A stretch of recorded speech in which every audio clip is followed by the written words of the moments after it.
welcome to Live on SanAngeloLive.com. I'm Yantis Green. Friday, today, we end the week breaking some news on new restaurants opening in San Angelo, plus the Cover One crew returns to talk about Friday Night Lights. But first, the U.S. Supreme Court today made a final decision in the Roe v. Wade case. For the past 50 years, the court has been attempting to find out the legality of abortion. In the hearing, the Supreme Court justices ruled that the states were to handle abortion laws now, not the federal government. This sent the left into a panic. But to no surprise, they did not remain quiet. The progressives' poster child, Alexandria Ocasio-Cortez, took to the streets to make her statement. Let's watch.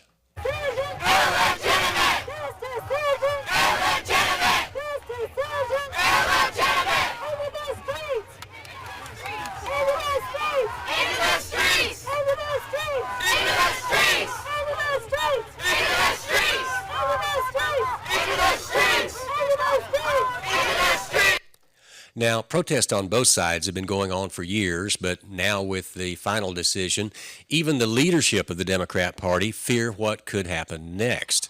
I call on everyone, no matter how deeply they care about this decision, to keep all protests peaceful.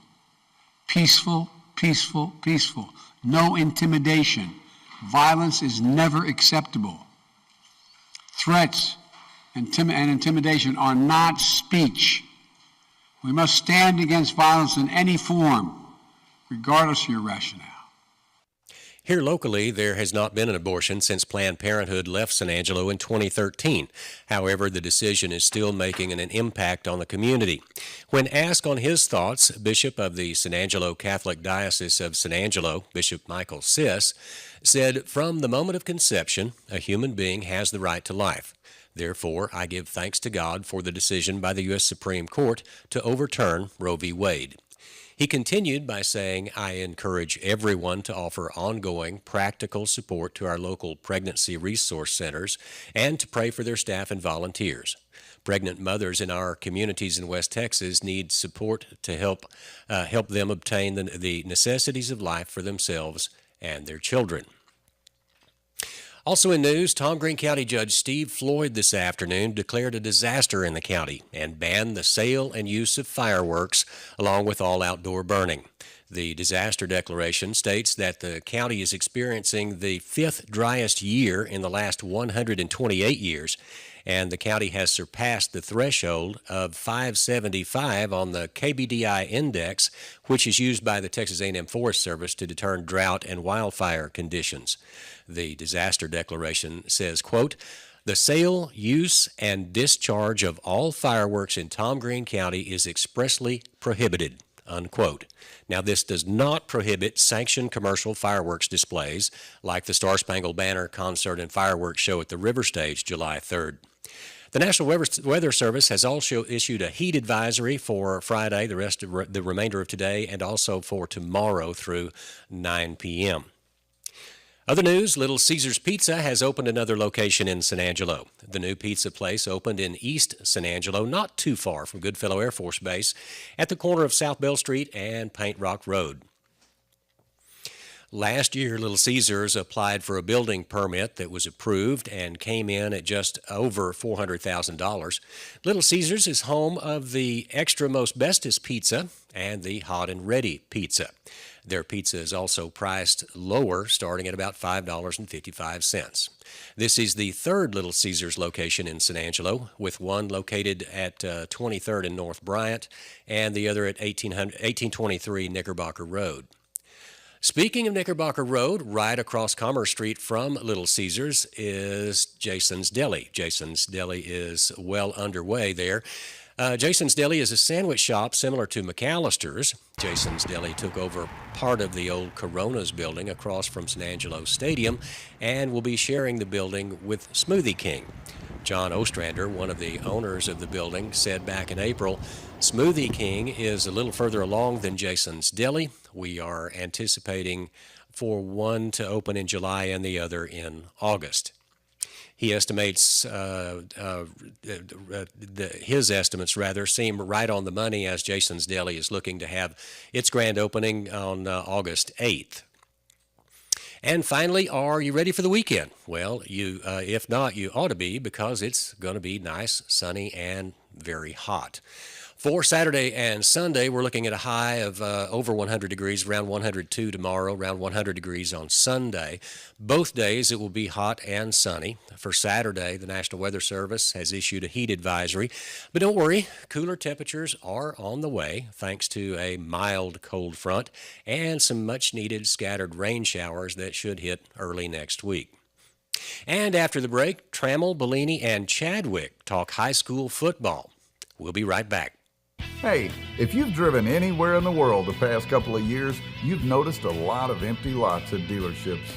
As a volume big city store in a small town, we've fared better than most. But we can still use some vehicles. If you have an extra car or truck you'd sell, come by and let us give you a bid to buy it. You might be surprised. At Jim Bass, we buy cars and trucks. Houston, Hart, and Arden Road, or 24/7 at bassnuts.com. Power, durability, comfort. This season you could have it all with a bad boy in your garage. Every bad boy is built from scratch in the heart of America. Built to outlast the lifetime. Bad boys are fully welded with heavy gauge steel construction, engineered for all-day comfort, powered by high horsepower engines, and deliver the perfect cut. This season is the season for a bad boy. Mow with an attitude. Come get your bad boy mower at Henderson Tractor and Implement on Christoval Road. Welcome back. We are here to talk about some Texas high school football. Cover One is back. Don't worry, it's not going anywhere. And with us, I got the crew.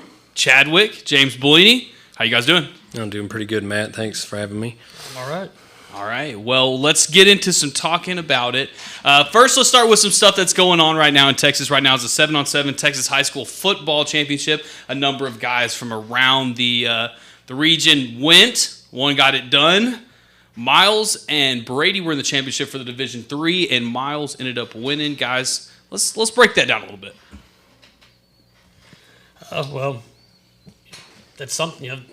What is the importance of a 7-on-7 in the summer, guys? Okay, well, first of all, it's a great chance for the kids to get out there and practice their skills. I know for a fact when I was playing, I was mostly running back during the season, but I actually got to transition to being a receiver because of the work that we got to get done during the 7-on-7. So it's just a great opportunity to learn how to run crisper routes, get a little faster, just work on the chemistry between the quarterback and the receiver catching the ball. So that's the major benefit of having these guys participate like that. But like other than that, it's just competition, you know.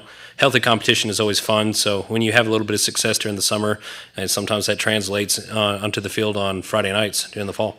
Well, I know that, the coaches, they can't exactly be the guys out there coaching, so most of the time it's parents. But when you do get down into it, these guys are still going to be running the same offense that they're planning on running on Friday night. So you're out there, you're getting some good reps. Before we talk about it a little more, I actually have some film from courtesy of Texan Live at Dave's Campbell's Football. This is the highlight from the Miles Brady game. Let's check it out. Right now in this matchup, Jay Snyder here with you, alongside Christian Venegas. That is lofted for the end zone and caught. Got it in just in time. Book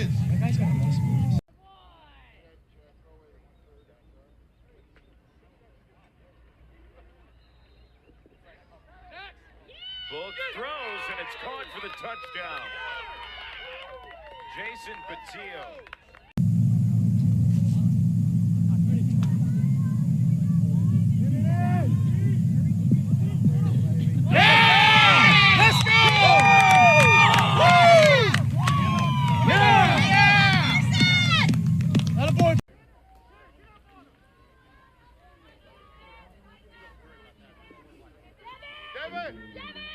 Going for it all. What a throw and catch.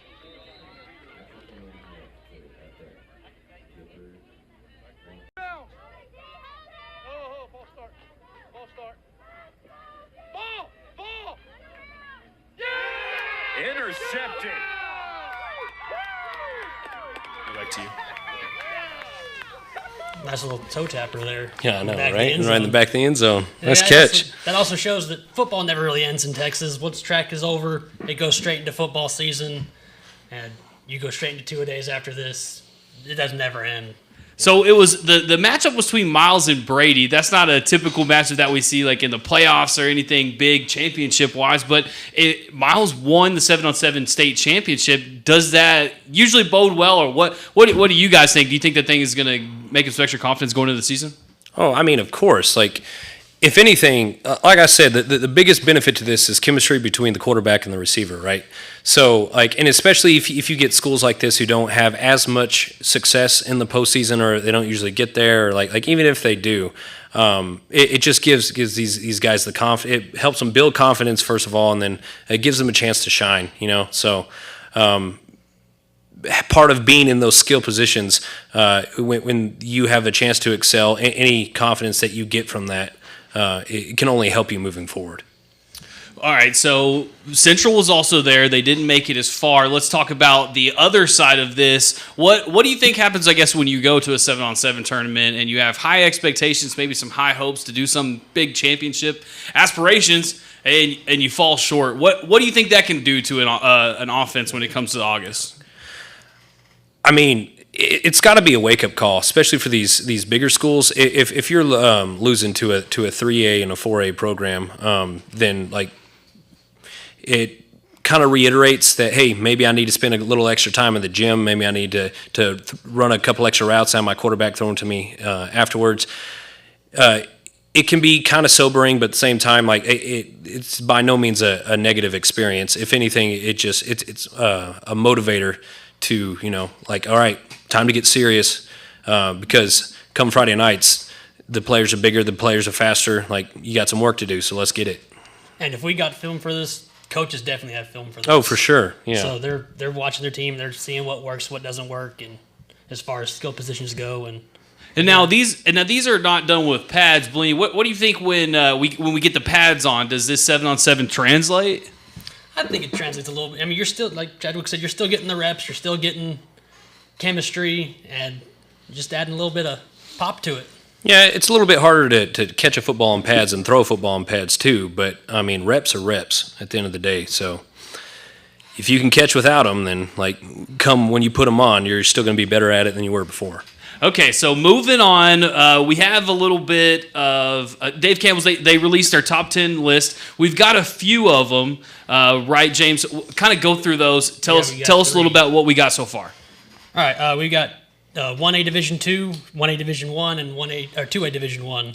Let's start with the big schools. Go with 2A Division 1. Any notables there that just jumped off the page for you? Barton jumped off at me. They were the team that Cristobal played in the first round last year. They had something where they were playing an ineligible player, and they had to forfeit so many games. They dropped to the 4th seed and ended up playing Cristobal, who was the number 1 seed. Cristobal ended up losing that game in Llano. Mart, of course, they're number 3. They've always been good. And Wink is still on there. Wink, I think, was on the preseason last year, and they kind of fell off a little bit. Falls City is on there.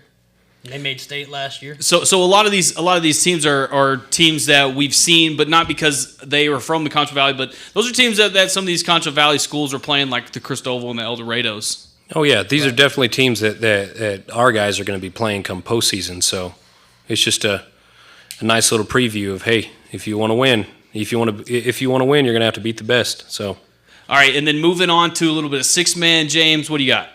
All right, 1A Division 2, you got Benjamin, Balmoral, Jayton, Richland Springs, who's always been good, strong. They're actually featured on the 6-man. There's a Paramount Network, I think, features them. Motley County, Whit Harrell, Throckmorton, Klondike, and Cherokee. All right, well, in that we have who'd you say? The Richland Springs. That's kind of a Contra Valley school, pretty close, I guess. And last year wasn't the 1A game played in San Angelo? I think the state. Maybe that was 2 years ago. But a couple years ago. Yeah, the 6-man game. You know, it's going to go through this West Texas and the Contra Valley. What about the next one? 1A Division 1. Yeah, a couple of Contra Valley teams in that one. Even though you start off with Westbrook, Abbott, May, Jonesboro, Garden City is at number 5. Then you got Rankin, Happy, Borden, Turkey Valley, and then Erie and County. Closes out the rankings at 10. So Erie County, that is somebody who is kind of new to the six-man game, but they've been doing pretty good. What are you guys' thoughts on those guys? I watched the first game I went to when I first started here was Erie County versus Robert Lee, and they blew them out. And then they played Water Valley a couple weeks later and got blown out by Water Valley. I think they are kind of in that transition period, going from 11-man to 6-man. One of the interesting rodeo pieces, James, you might remember, we ran this year was the Erie County football coach, who not only does football but does rodeo too, and his son's actually on that squad. So that's probably a reason why that team's looking pretty good to beat this year. Well, and not only that, whenever you drop down to 6-man, that usually means you're right on that border. So like you usually have a bigger talent pool to pull from. And we both know, or all three of us know, that when Sterling City dropped, they had like an immediate success in the 6-man field a couple years ago when they won state. So let's look to Erie County to be able to do the same thing. And then that's what happens when you drop down. But what happens when you go up? We're going to have to find that out with a few of our teams this year. Number one, that'd be James, your alma mater, the Christoval Cougars. They're moving up or moving around. What do you think? They're moving up to 2A Division I, I think. So they're going up towards the Abilene area. I think they end up playing Stratford and some of those teams. Stratford was at state last year. Yeah. I think they won state last year. Am I right, Matt? I'd have to go look at that. But they have a pretty rough skit. But Otho has his teams prepared, and they were 20 yards from beating Burton. Right. I mean, they bombed it to Bo Jolly, I think, and he got tackled at 20 yards shy of winning the game for him. It was literally one of those instances where they just ran out of time. Yep. Yeah. And they kept Caden Carpenter, who I think led 2A, might have led the state in interceptions last year. Mm-hmm. And he's very talented, and they kept a couple other kids who were very talented. Yeah. Who are now seniors. And these guys will be ready to go. Like Otho was one of my coaches too when I was in high school too. So like I know Otho. I know how he gets his players ready, and it's just going to be more of the same. It's going to be hard-nosed football. They're going to spread it around. I like to see them have continued success out there. He's really building a program out there. So let's see if they can continue to be those upcoming powerhouses. Okay, and then now coming into town, let's talk about what everyone wants to talk about, and that's the Bobcats. We've seen the quarterback battles going throughout the last year. Is it going to be Tyler Hill? Is it not going to be Tyler Hill? Going into the 7-on-7 tournament, we're already starting to hear stuff from people inside saying, is it Tyler Hill? Is it not Tyler Hill? Well, I want to know. I don't know if you know any inside, Chadwick, but talk to me. What's up with these Bobcats going into this year? Well, I'm not going to lie. I'm not privy to the inner workings of the coaches' meetings, so I do not know who's actually going to be suiting up week one. Shoot, I don't even know if they know who's going to be suiting up week one. But one thing that I would definitely like to see this year is for Tyler Hill to take positive strides with his accuracy and his timing throwing the ball. We all know how dangerous Coach Crane's offense can be at times. It wasn't too long ago that they were averaging 60 points a game, so we just need those reps, that consistency, that chemistry between the quarterback and the receiver, so we can get back to the Bobcats of old of just slinging that ball over the field. So I have faith in Tyler Hill, and if he ends up not starting, then I'll have faith with the next man up, but that's just me being, Bobcat alumni over here. But, well, you also have something else, yeah, if he plays quarterback, awesome. But you know what? He's one of the best football players out there in general. So Remember his freshman year. That's like the very first year Cover One was live in his studio, and we watched Malachi Brown cook everybody out there. And then when he couldn't do it, he would toss it up to Tyler Hill. So either way, that's probably one of their best players on the team. Oh, he'll be out on the field somewhere, whether it be quarterback or receiver. Like, he's a very talented receiver. I could actually see him. We saw him hop in at defense last year a little bit. Yeah, he played a little bit of secondary. Yeah. And their backup is, I think it's Imler, correct? Ben Imler. That their backup, Ben Imler. Did he not graduate? We'd have to check on that one. Yeah. Okay. But I'm fairly certain it's he's still Imler. There. Yeah. And in their scrimmage last year at Abilene, Tyler Hill actually went out with a little bit of an injury. I think they were just trying to be precautious. Mhm. And Himmler came in. He played pretty well for him in that scrimmage. Now, obviously, it's a scrimmage. It's not. Yeah. Well, he also had action during the year too when Tyler Hill went down for a couple series. So like we know he could play. He doesn't necessarily have the same kind of reps and confidence that Tyler Hill does at this time, but hey, who knows? He might just be the answer. That's what summer's for, right? That's exactly what summer's for. It's what spring training's for. Yep. It's what summer's for. Just getting these guys ready to play on Friday. All right, so one more story I want to bring up. We've been kind of talking. We do mostly high school sports on here. We do a little throw into some college. Sometimes we do a little throw into some pros. But there's one thing that is kind of a high school story that is kind of also a Texas story. So let's talk about it. The Manning family has a young one, and he has decided to go to Texas. I hate Texas, so I think that's stupid. But what about you guys? What was your thoughts when you heard that go through? I think it's good for the Texas program. Yeah. The Texas, perennial Texas is back. Is Texas back? Right? Oh my gosh, Texas is back. Is that what you're saying? No, that's not what I'm saying. I'm a Red Raider. Yeah, Chadwick. I'll say you're on my team over here. Bro. You gave me crossing it too much. As someone who doesn't have a dog in the fight, I think Quinn Ewers was the South Lake Carroll quarterback. Very high. Was the number one prospect coming out. He went to Ohio State. Now he's at Texas.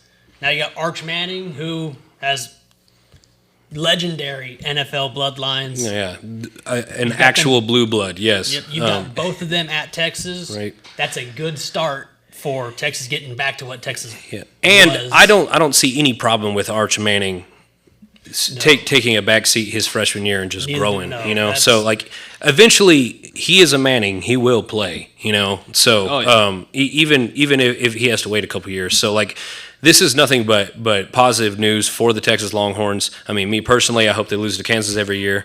But, like, this could be a really big move for them, like, as they get ready to transition into the SEC. So, SEC teams, man, we'll see. But that NIL deal is probably sweet at Texas. Yeah. I mean, you're talking about. They definitely could pay it out if they need to. So. Hey, that's an M for 2. Right. I also think Texas got his high school tight end and Will Randall. I think they signed him as well. So that would only help him progress through Texas. Mm-hmm. That's crazy. All right, guys. Is there anything else that you guys want to just throw out there to kind of tease the audience about maybe this year's Cover 1 or whatever team that you guys are thinking? Man, we got Water Valley moved up. That'll be interesting. Their coach left. I forgot who his name was, but I think they hired Bowles as an 11-man guy. Mm-hmm. I think their 6-man guy went to stay at 6-man, which all power to you, man. John Long left the Eagles. Yep. A new guy came in, Chad Tuttle. A lot of coaching changes. And there's going to be some change there because they've lost their quarterback in Corbin Couvrubius and Cooper Metter and their running back escapes me right now. They got one more. They got one more. Rubius left. They got one more. Yeah, he's like the youngest brother. They got. We got one more. It's their time. This is it. Yeah, exactly. All right. Well, if that's all you guys, is that all you guys got? I will say that I will say I'm excited for this year's Cover 1. It's going to be a little bit different, but it's going to be great. Just wait. You can say it. Absolutely. You can say it. Manny's not here. It's okay. Manny's not here, so it's going to be different. But hey, it's going to be great. It's going to be different, but it's still going to be the same thing. Cover 1. We're always going to bring you the stuff right to your door as fast as we can. Every Friday night we're going to be out here slaving for you guys to make sure you guys get all the highlights, get all the scores, and get everything as fast as you possibly can. This is the NFL red zone of high school football, and you can only get it right here at Cover 1 and SanAngeloLive.com. Also, if you want to make a few bucks, give us a call, and we might put you to work. Yeah, seriously. We're always looking for those camera guys to go to those games. So yeah, absolutely. Parents, if you're there in the stadium, you want to pull out your cell phone and shoot us a text, let us know. We'll put you on. Absolutely. So, is that it for you guys? That's that's all I got, Matt. That's it. All right. Well, thank you guys for coming on. I know, James, this is your full-time gig, but Ryan, thanks for taking some time out of your day and coming down here and talking some football. Of course, man. It's football. I'll always be here for that. We appreciate it. All right, guys, and thank you for watching. This has been a little bit of touch of Cover 1 with the end of the Daily Live News. I'm Matt Trammell, and we will see you guys next time.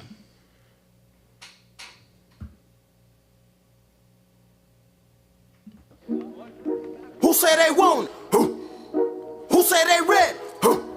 See, you might not like it, but you gon' respect it, cause this is West Texas. Who say they want it? Who say they ready? Hey, coach, they might not like it, but they gon' respect it, cause this is West Texas. I said it's game time. Hey, coach, they know it's game time. You know it's game time. I said it's game time. Come on. Hey, coach, they know it's game time. Hey, who say they won't? We won't. Who say they ready? We ready. They might not like. We like it. But this is West Texas. They gon' respect. First off, I got my grades up, so I deserve every moment that I'm out on the field. I've been in practice all week, so you know what it is. We ain't come for the win, boy, we came for the kill. It ain't all about the all, boy. So why here we here hard, boy? We for nothing but the Lord, boy. So when you come play us, we bout